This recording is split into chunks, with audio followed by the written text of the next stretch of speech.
창세기 백문백답 58번째 시간 창조의 신비 생태계. 여러분들께서 하나님의 말씀을 나누는 일에 함께 하시고 이 채널이 계속 유지되고 발전되기를 원하신다면 여러분의 구독, 좋아요, 알림, 댓글이 큰 힘이 됩니다. 안녕하세요. 김홍석입니다. 오늘은 58번째 시간으로 이 세계가 우연히 저절로 된 것이 아니라 창조 하나님에 의해 설리게 되고 창조되었음을 생태계 관찰을 통해서 한번 살펴보도록 하겠습니다. 녹색 거북이 있습니다. 그린 터틀 있는데 이 녹색 거북이 브라질 동해안에서 삽니다. 알을 낳으러 이제 가거든요.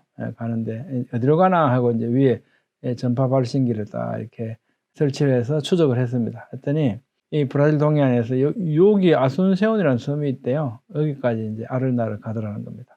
한 2,300~400km 정도 된답니다. 망망대해를 어떻게 찾아가는지 모르죠. 이걸 찾아간답니다.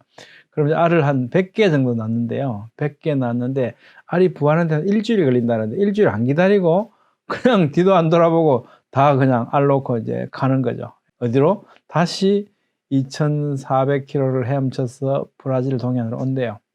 자, 그러면 일주일 후에 무슨 일이 생깁니까?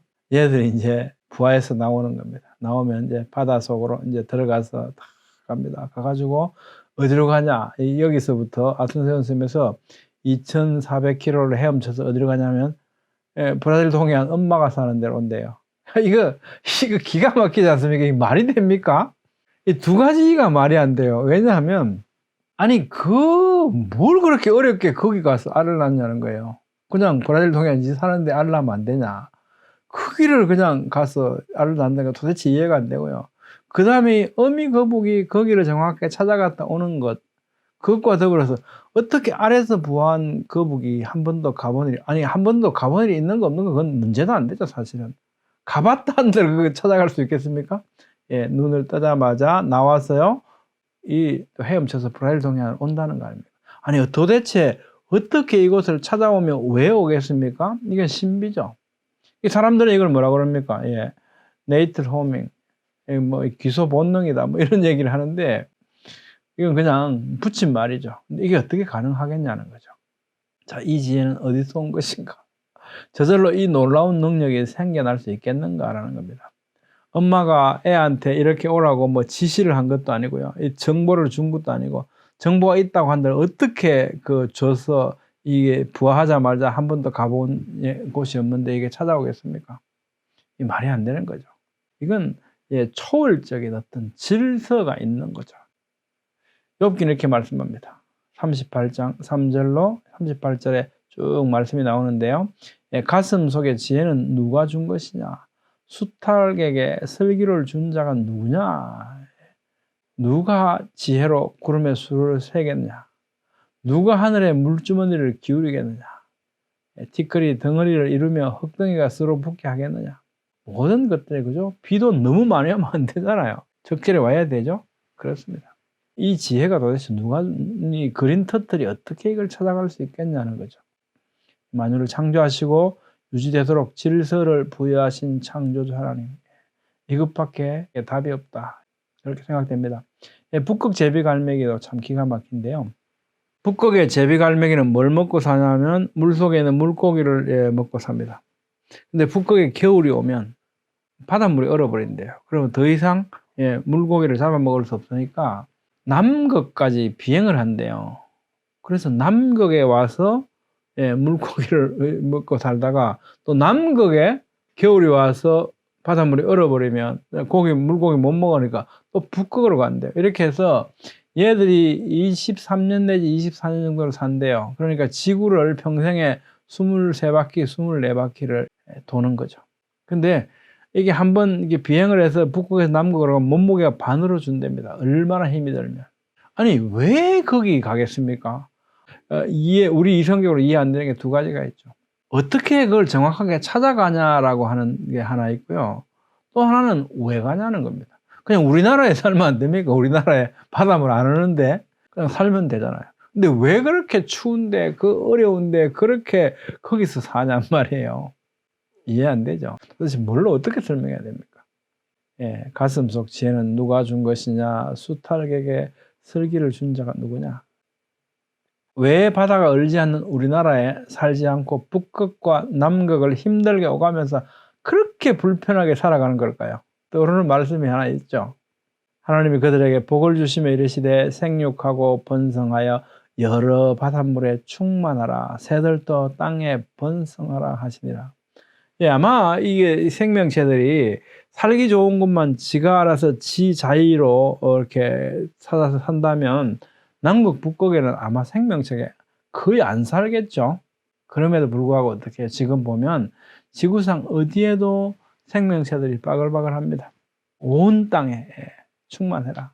바닷물에 충만하고 땅에 충만하고 이렇게 하나님께서 명령하신 이 말씀에 따라서 얘들은 이렇게 불편한 생태에도 불구하고 거기 사는 것 같습니다. 진화론적으로는 도대체 이건 말도 안 되는 거죠. 왜 그렇게 살겠습니까? 자, 개미가 이제 먹이를 찾아갑니다. 개미가 이제 먹이를 찾아가는데 이렇게 꼬불꼬불해서 막 가다가 먹이를 찾았습니다. 그럼 이제 얘들은 거기서 안 먹고 항상 집으로 가져가잖아요. 어떤 길로 갈 것 같습니까, 여러분? 하루 종일 돌아다니다가 먹이 발견했어요. 아, 이 됐다. 이제 물어서 이제 집으로 가야 돼요. 어떤 길로 가겠습니까? 길을 어떻게 찾겠습니까? 놀랍게도요, 개미가 집으로 돌아가는 길. 이렇게 간대요. 가장 가까운 대각선 길로, 그죠? 가장 가까운 길로 간답니다. 근데 이 신비죠, 신비. 아니, 이 미물 개미가 도대체 어떻게 그 가장 가까운 길을 어떻게 알고 그 가장 가까운 길로 가느냐는 거죠. 신비죠. 예, 아무도 설명 못 합니다. 그죠? 개미도 모르는 거죠. 그냥 그렇게 가지는 겁니다. 이게 우연히 저절로 이렇게 뭔가 습득될 수 있을까요? 예. 자, 벌은요, 벌집 안에 들어가면 막 이렇게 춤을 추는 경우가 있고, 어떤 경우에는 막 이렇게 춤을 추는 경우가 있습니다. 이게 벌의 언어라 그러는데요. 얘가 무슨 신호냐면, 야, 내가 꿀 발견했으니까 꿀 따러 가자 이겁니다. 근데 이제 100m 이내인 경우에는 이렇게 춤을 추고요. 또 이제 거리에 따라서 긴 경우에는 많이 꼬부라지고 이렇게 해서, 근데 꼬부라진 이 전체적인 방향축이 있지 않습니까? 태양하고 이 각도를 가지고 이게 위치가 어디에 있다는 거 방향을 지정해 준대요. 예, 태양이 여기 있습니다. 이 각도에 꿀이 있다. 꿀 따라 가자 할 때 요런 방향을 제시해 준다 그러네요. 그렇게 해서 이제 간답니다. 자, 근데 신비스러운 건 이겁니다. 벌은 벌꿀을 먹고 살잖아요.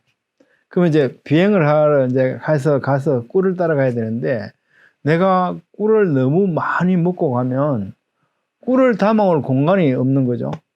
근데 꿀을 너무 작게 먹고 가면 가다가 힘이 없으면 먹을 게 없어갖고 이제 아사하는 거죠. 예. 그러면 어느 게 제일 좋겠습니까? 내가 일정한 꿀을 먹고 출발하는데 이걸 이제 그 꿀을 딸 수 있는 장소까지 딱 갔을 때 내가 먹고 간 꿀이 다 소진되면 가장 공간을 많이 활용해서 꿀을 많이 담아올 수 있겠죠. 예, 벌은 그렇게 살아간대요. 근데 중요한 건 이겁니다. 벌이 도대체 내가 얼마를 먹고 가야 거기에 가면 딱 꿀이 전부 다 소진되는 양만큼인가를 어떻게 아냐는 거죠. 아무도 모른대요. 그럼 도대체 어떻게 아냐는 거죠. 예. 1km 날아가면 도대체 얼마나 먹어야 되나 아무도 모른다. 근데 꿀벌들은 그걸 알고 그렇게 먹는데요. 예, 가슴속 쟤는 누가 준 것이냐? 수탉에게 설기를 준 자가 누구냐? 예, 이건 뭐 그죠? 이게 무슨 뭐 유전이 되고 지가 알아서 뭐 새끼 벌한테 전달하고 말이 안 되죠. 아무리 상상해도 말이 안 됩니다. 그죠? 이 지식을 습득하는 것 자체가요. 이건 이제 이 바늘 끝에 붙은 대장균이 현미경인데요. 이 보라색 이게 바늘 끝입니다. 이 대장균 붙어 있죠. 우리 눈의 시력이 너무 좋으면 어떻게 되겠습니까? 물 속에 있는 여기 물이 한 잔 있거든요. 이 물 속에 있는 대장균이 다 우리 눈에 보인다. 무지 불편하겠죠. 침대 진드기 우리 사는데 침대 진드기하고 같이 살잖아요. 그 눈에 다 보이면 너무 불편하겠죠. 근데 어떻습니까? 안 보인다. 그건 안 보인다. 기가 막히게 안 좋은 거라고 표현해야 됩니까? 좋은 거라고 표현해야 됩니까? 안 보인다는 거죠. 대장균 안 보입니다. 먼지 진드기 안 보입니다. 그래서 우리는 편안하게 살아갈 수 있습니다. 이게 다 보이면 너무너무 불편하겠죠. 그렇습니다. 자, 이거는 이제 허블 망원경에서 이 하늘을 찍은 건데요. 이 허블 망원경으로 하늘을 보면 별이 허블나게 많다. 예, 허블망원경. 근데 우리 눈이 너무 이렇게 좋아서 허블망원경처럼 보아서 다 하늘을 보면 막 이렇게 별이 보이면 어떻겠습니까? 이 멋있습니까? 매력 없죠. 예, 낭만이 없죠. 저 별은 나의 별, 저 별은 너의 별. 이게 안 됩니다. 별이 너무 많이 보여가지고.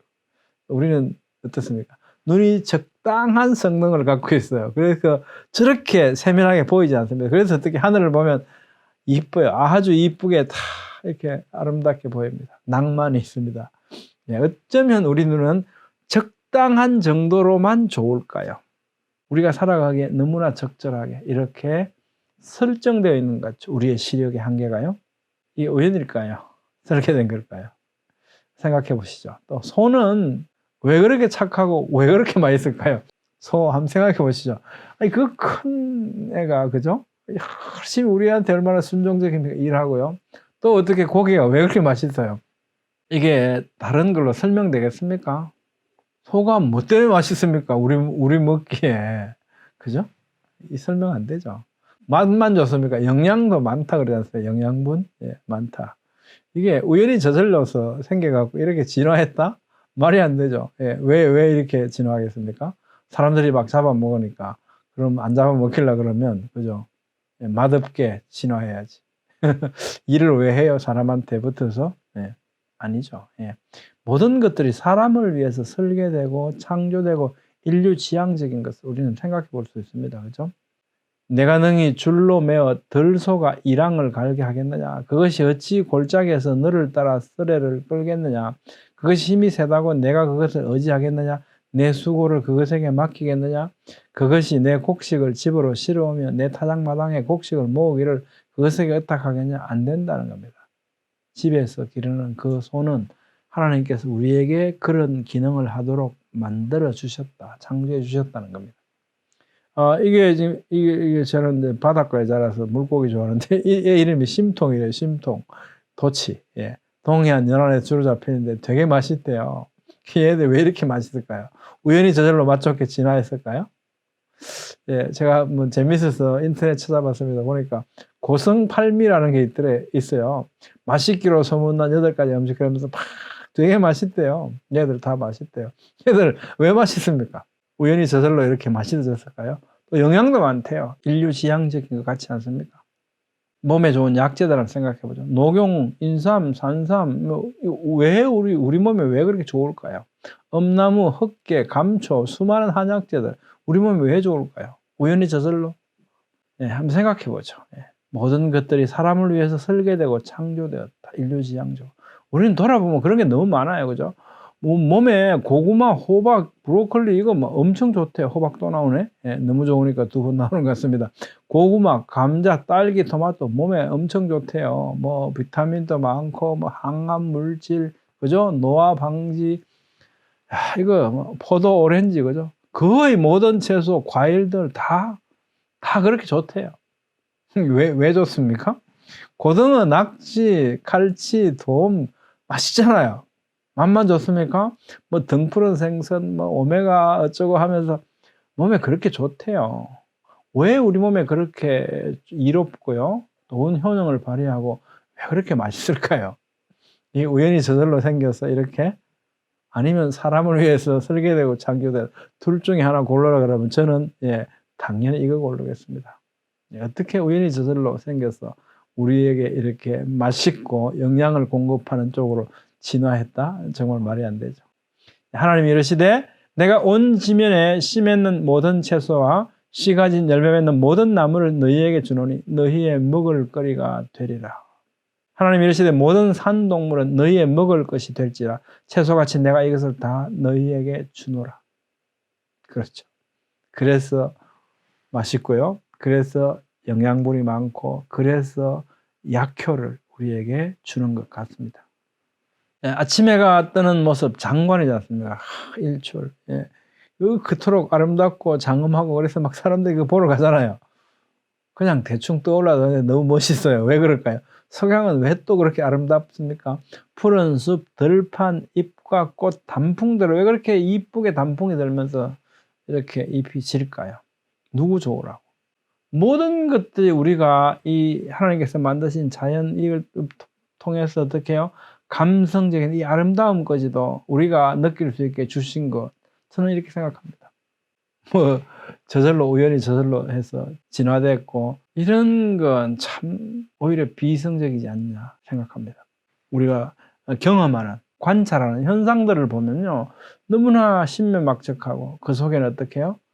인류지향적인 이런 모든 것들이 설계되어 있는 그 하나님의 사랑을 느낄 수 있는 거 아닌가, 배려하심을 느낄 수 있지 않는가 이렇게 생각됩니다. 이사야 45장 18절 대저 여호와께서 이같이 말씀하시되 하늘을 창조하시는 그는 하나님이시니 그가 땅을 지으시고 그것을 만드셨으며 그것을 견고하게 하시되 혼돈하게 창조하지 아니하시고 사람이 거주하게 인류지향적으로 그것을 지으셨으니 나는 여호와라 나 외에 다른 이가 없느니라. 여러분 생각 어떻습니까? 오늘은 생물들의 생태계와 더불어서 흔한 주변의 동식물 먹거리를 통해서 우리가 맛, 영양, 약효 성분을 가지고 인류지향적으로 존재하고 있음을 살펴봤습니다. 저는 이런 사실이 하나님의 인류지향적 창조에 대한 훌륭한 증거가 될 수 있다고 생각합니다. 여러분들께서 하나님의 말씀을 나누는 이 일에 함께 하시고 이 채널이 계속 유지되고 발전되기를 원하신다면 여러분들의 구독, 좋아요, 알림, 댓글이 큰 힘이 됩니다. 감사합니다.